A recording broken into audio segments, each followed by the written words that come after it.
Welcome back to Moonlight Reel for some more magical things. Today I have this nice stack of books that I pulled out because I have seen people on my aminos saying, oh, I'd love to do some research, but I don't know where to look. So these are some of the books that are, I think, ye olde wisdom enough to be researched, but they're also readable. They are all by this one author, Leonard RN Ashley. And he is not a magical person. He is a professor, a folklorist, a linguist. He's a professional scholar, basically. And among other things, he's done this whole series of books on different occult topics. And the books are interesting, and they're really good because they're like this. Each of them has these little bitty sections about different things. This one, inexpensive room purifier. Common salt sprinkled on the fire, they say, will drive evil spirits and witches right out of the room. So that was just a random page from the complete book of magic and witchcraft. This book is full of information, spells. Here's a list of sacred stones. And it's all just kind of randomly mixed together in here, so you can read all these little bits.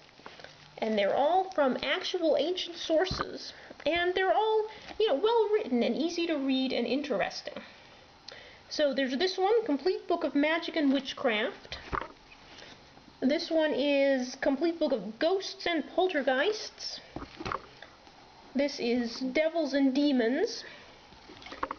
This one is the Complete Book of Sex Magic, but before you get too excited, it's scholarly, so it's G-rated. He does not write, there's nothing dirty in that book in spite of the title. There are a few more. There's a book of dreams and what they mean. There's one of Complete Book of the Devil's Disciples. There's numerology. There might be another one that I've forgotten, but the ones I have are the most interesting. This is actually my favorite out of all of them, the Complete Book of Spells, Curses, and Magical Recipes. It's very fat, and as you can see, mine is pretty beat up. And it is my favorite because it is all spells, basically. Here's one that says Anti-Pixie. I just opened it at random. I'll read it. There are varying traditions about the size, appearance, and origin of the pixies, writes the great expert on little folk and good friends of all kinds, Catherine Biggs, in her magnificent Encyclopedia of Fairies. I have that book. I'll show you it later. But all accounts agree about their being dressed in green and about their habit of misleading travelers. If you are pixie-led, led astray and lost, just turn your coat inside out. Or to avoid the trouble in the first place, do not enter the area of the pixies or pigsies or piskies without a Wiccan cross or a piece of bread in your pocket. My guess would be that a Wiccan cross is like a cross made of willow branches, pieces of a willow branch. So there's all these small things that are all spells. See, now I've lost track of what I was saying. So this is my favorite. I'm going to read from it later. This is the Complete Book of Vampires. And it's the only one, it's sort of disappointing because it's more about old fiction about vampires. Most of it is about, like, a million old vampire movies from France, which is not much use if you don't speak French. And the vampire book and this werewolf book also contain a lot of early fiction about vampires and werewolves, rather than actual things that people supposedly believed about them. So the vampire one is kind of the most disappointing because it's the most fictional stories rather than actual vampire lore. And the werewolf one is better. It also has some fictional stories and some lists of, like, here are all the silent werewolf movies you ever wanted to see, but they're very old, so they don't work very well. But it also has some good lore. So you can see I've got pink tags stuck in these three. So I'm going to do some readings out of them to kind of show you some of the best and most interesting bits that are in these three books, since they're my favorite and the ones I thought would be most useful to all of you. And so you can listen to that, which is coming right up, and then decide if maybe these are books that you would want to hunt down for your own research. So I will be right back via the microphone to read some interesting bits. Reading from the Complete Book of Werewolves. This is in the first chapter, The Werewolf An Introduction, on page 14. This is a section entitled, How to Become a Werewolf. You can, as you see in this book, become a werewolf without wanting to be one. You can even, if teen movies know anything, which I doubt, turn it on and off at will. People like rituals, however, and if you think simply throwing on a wolf's skin is too quick and easy, see Thomas G. Aylwolf's Werewolves and Other Monsters, published 1971. He suggests 2 concentric circles, one 3 feet in diameter, one 7. Actually, the circle for ritual magic is 9.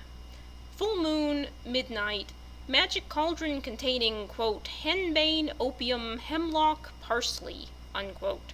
Several doggerel incantations. Here's the incantations. Spirits from the deep who never sleep, be kind to me. Spirits from the grave without a soul to save, be kind to me. Leonard Ashley says, and so on for too many stanzas, I guess this is the end. Wolves, vampires, satyrs, ghosts, elect of all the devilish hosts, I pray you send hither, send hither, send hither, the great grey shape that makes men shiver. Shiver, shiver, shiver, come, come, come.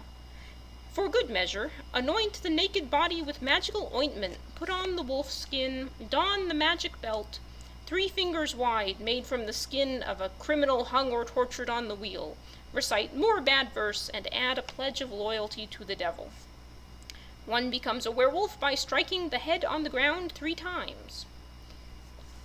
Aylwolf offers a briefer ceremony with a single incantation. Here's the incantation. Make me a werewolf, make me a man-eater. Make me a werewolf, make me a woman-eater. Make me a werewolf, make me a child-eater. I pine for blood, human blood. Give it me tonight. Great wolf spirit, give it me, and heart, body, and soul, I am yours. Aylwolf adds, then what happens? There are those who said that a long, deep silence would come before the transformation. Others talked of crashes and bangs, groaning and shrieking. Anyway, it seemed that the subject felt a death-like cold and was terrified. Who wouldn't be? Aylesworth's book is better than most, I suppose, but poorly researched, albeit well illustrated. Books on werewolves, aimed mostly at juveniles, are quite worthless.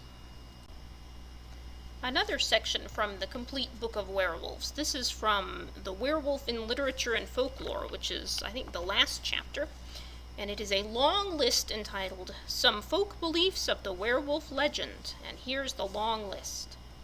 Most werewolves operate only when there is a full moon. Most werewolves had the misfortune to be born on a Christian holiday. Donning a wolf's skin will make you a werewolf. Destroying its skin will usually kill the werewolf. Holy water doesn't work on werewolves. In Scandinavia, trolls can give one the power to become a werewolf or a werebear. Wearing or even stepping over a belt, the width of 3 fingers, of wolf skin or the skin of an executed criminal will make you a werewolf. Drinking water from a wolf's paw print will make you a werewolf. Watch out for people with a space between their 2 upper front teeth. If your mother, in order to avoid pain at childbirth, takes the membrane that envelopes a foal at its birth, stretches it on sticks, and creeps through it, you will be painlessly delivered, but will be a werewolf if male, or a mara if female. I am not sure what a mara is. The Greek werewolf is rather like a vampire, but can remain sleeping quietly while his spirit ranges as a wolf or some kind of bloodsucker. Jewish and Islamic Buddhas, or shapeshifters, can be identified by the fact that they often wear a gold earring. Look again at that teenager or hippie. A hyena caught wearing a gold earring may be a Buddha, or, as we mentioned earlier, a regular hyena that a witch doctor has put an earring on in order to make people fear he could turn people into hyenas. Werewolves in wolf form have red eyes. In human form, you can spot them by their broad hands, short fingers, or hair on their palms. If the devil has transformed a man into a werewolf, and the man's relatives take care of him and treat him well, he will be as gentle and as loyal as a dog. A werewolf can also turn into a dog, usually all white or all black. Some werewolves have control over transformation and some do not. If you are a Freemason, do not divulge the secrets of the craft, or a master mason may turn into a werewolf and get you. Abstaining from human flesh for 7 years will cure a werewolf. The corpse of a wolf, or just the head of a wolf, will keep the wolf from your door. The fang of a wolf is an amulet to protect you from werewolves. Hung around your horse's neck, it will make him run more swiftly. To cure epilepsy, eat the heart of a wolf prepared with the hearts of 2 crows and some herbs. Adulterers, bastards, those who insult priests or religion in general can take the shape of wolves. Making fun of the beard of an Orthodox priest is especially dangerous, so don't make fun of beards. A werewolf has the enhanced sight, hearing, sense of smell, etc. of certain animals, even when in human form. Injure a werewolf, and you can find out who he is later by a similar wound on the human being. In Bulgaria, werewolves spring from the blood of murdered men. The wolf fears the sun or the crucifix or any other symbol of God. The werewolf may have a certain charm that magically permits him to change shape. The werewolf can even turn into mist, and he can partly or wholly become an animal. The werewolf must be conscious in order to maintain his animal shape, but while he is in animal form, he thinks like an animal. Werewolves cannot be poisoned. A wolf without a tail may be a werewolf. A human being with a little tail may be a werewolf. 3 drops of the werewolf's blood bring him back to human form. 3 drops of the she-wolf's milk placed on the neck of a sleeping woman makes her tell all her secrets when she wakes up. A werewolf, like a vampire, must be killed with silver. Some werewolves actually protect Christians. See if you can find one that speaks Lithuanian, and it'll protect you, I guess. When a werewolf dies, he becomes a ghoul, a vampire, or just a dead human. Opinions differ. And there's a note from Professor Ashley. Expert numerologists may fathom why there are 36 items in this list. The rest of you need not worry yourself about the number. I am not a numerologist. I have no idea why there are 36 items in this list, but I hope it was entertaining to all of you. On to the next book. Moving on to the complete book of vampires. Here's a bit from the first chapter from page 20, entitled The Origin of Vampires. Though the name vampire did not come into use until early modern Europe, from the earliest times people have feared predators that might come in the dark. We humans have always been fearful of night creatures, natural or supernatural.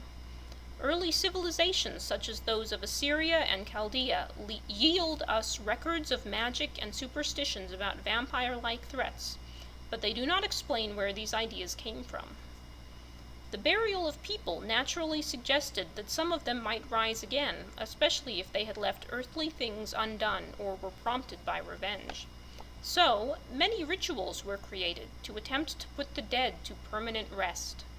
When it came to be believed that there is a spirit which survives the death of the physical body, ghosts were possible.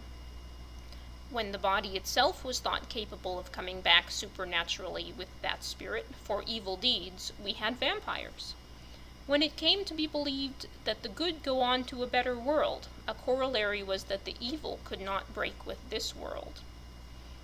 Vampires do not really come back. They are not ghosts because they have real bodies, and they are not revenants because they have never left in the first place. They are not demons, but do resemble the spirits of Psalm 91 that are the terror by night. How did they get to be as they are? Explanations are numerous. They may have led evil lives and ended them by suicide. If priests, they may have said Mass while in a state of mortal sin. If lay people, they may have been excommunicated, or they may never have been baptized. They may have been born at an inauspicious time. Between Christmas and Epiphany is especially bad, some say. Or to cursed parents, or at the new moon, or just to a mother who did not eat enough salt while pregnant. They may have had a sibling who sleepwalked. They may have been born with teeth, or suckled after weaning, or fed on sheep that a wolf had killed and taken in thereby a touch of the werewolf. They may have drunk blood when alive, or stolen the ropes by which someone's corpse was lowered into the grave, or desecrated a church or dabbled in the black arts. They may have been bitten by another vampire. Once they were dead, their corpses may have had a candle or a cat pass over them, or been exposed to moonlight. The corpse may not have been buried, or buried wrong, or simply put into an unhallowed grave, or graves across which evil winds blew. There are many other ways that superstition records for one to become a vampire. It is amazing there are so few vampires. Or are there? Continuing with vampires, I actually read these out of order. This is from page 15 at the very beginning of the vampire chapter, a section entitled Characteristics of the Vampire. From Roxana Stewart's highly recommended Stage Blood, Vampires of the 19th Century Stage, published 1994. Here are some characteristics. The true vampire is a dead body, not a ghost, specter, or demon. Vampires can be either victims of a contagious disease similar to rabies, or they can be a separate species from man. They are not necessarily connected with Satan and the powers of hell. They have superhuman strength and are most powerful at night. They feed on the blood of living persons. Barring accident, they can live forever. They have command over lower animals and can change into wolves or bats. A recent development, when vampire bats were discovered in South America in the 1770s, they were quickly grafted onto the persona of old world vampire. Vampires live in graves and shun the light. Since they are already dead, they are exceedingly difficult to destroy. Our third snippet from the Complete Book of Vampires. This is from page 91 in the chapter on the vampire in European tradition. It's a little snippet entitled Greek Vampire Cure, if I can actually talk today. The Greeks have been especially plagued by vampires, presumably because anyone excommunicated from the Greek Orthodox Church has a good chance of becoming a vampire. They paint a certain blue around window and door openings, use garlic and tiny seeds, scattered for vampires and witches to count before entering, and employ other defenses. The most striking I have heard of is this. Cut off the hands and feet, nose and ears of the corpse, and tie them to the corpse's elbow. This is said to work well. And now on to the Complete Book of Spells, Curses, and Magical Recipes, which is my favorite of Leonard Ashley's books, and the one I think you should most get your hands on if you want one of these folklore books. This is from the chapter on Curses and Ill Intent, entitled Removing a Curse. There are many, many ways of undoing a hex, and we shall list a lot elsewhere, but here is a quick and inexpensive and widely used method. Sprinkle cayenne pepper or red chili powder around the house. Often one has to find the magical work to remove the curse. For example, a simple curse is affected by dropping a lighted candle into a hole in the graveyard and quickly covering it up with dirt. Unless the candle is found, the cursed person will continue to suffer or die. This is from the chapter on Protection and Cures, from page 118. It's entitled Sage Advice.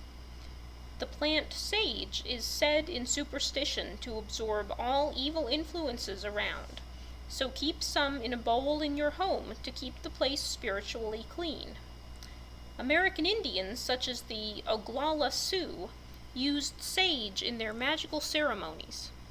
There are other plants you can sleep on, eat, burn, or otherwise employ in magical ritual. Burn frankincense to give your place holiness. You can use acacia and ginger, holy herb, hyssop, rosemary, and carry flax seeds and other plant protections against sorcery. 2 licorice sticks made into a cross tied together with red thread is useful to have on you at all times, or wrap a small piece of sandalwood with red thread. Carry this with your charm bag, which, of course, contains other ingredients besides sage. This is from page 204 in a chapter entitled More Wonderful Things. This section is about images. Magic often works by parallels, and the witch's doll or wax figure with pins in it or melted to destroy the victim it represents is known by everyone. The tradition is very old. Here is a medieval writer, Bernardus Guilionis, who lived from 1261 to 1331, and so no wonder I can't pronounce his name, on the making of images. He made and fashioned 2 images of wax with lead from the weights of the fishing nets, molded lead, collected flies, spiders, frogs, snake skin, and a great many other things, and placed them under the images with conjurations and invocations to the demons. Then he drew blood from some part of his own body and mixed it with the blood of the frog and offered or gave it to the demons invoked. To undo a spell a witch puts on you with an image, you must get hold of the image and destroy its power, or you can make an image of the witch and work magic with that. Destroying anything that stands for the witch destroys her. Here from page 234, a chapter about more magical recipes, here's a little blurb entitled Success. The superstitious burn colored candles for this purpose, but also use in various ways such natural products as lemon balm, cinnamon, clover, ginger, High John the Conqueror, a very useful herb, rowan, a tree often planted like yew in graveyards, wahoo, whatever that is, and winter's bark. With these and other herbal spells, you place a selection in a bag, having gathered them at certain rigorously appointed days and times of day, and burn or bury the bag. While you do this, you visualize strongly a wished-for outcome. The ability to concentrate and to visualize is often crucial in working magic, which, of course, works on yourself first of all. Or you can open the bag and strew its contents to the winds at some appropriate, often high-up place. You must do that in this order: north, east, south, and west. Or you can call upon water sprites and such by throwing the herbs into streams, lakes, the ocean, all the while concentrating on your intention. So those were my readings from the complete book of spells, curses, and magical recipes. I hope they've given you a good taste of what these books are like, enough that you can figure out if you want to order any of them for yourselves. And that's all for this video. I'll see you next time for some more magical things.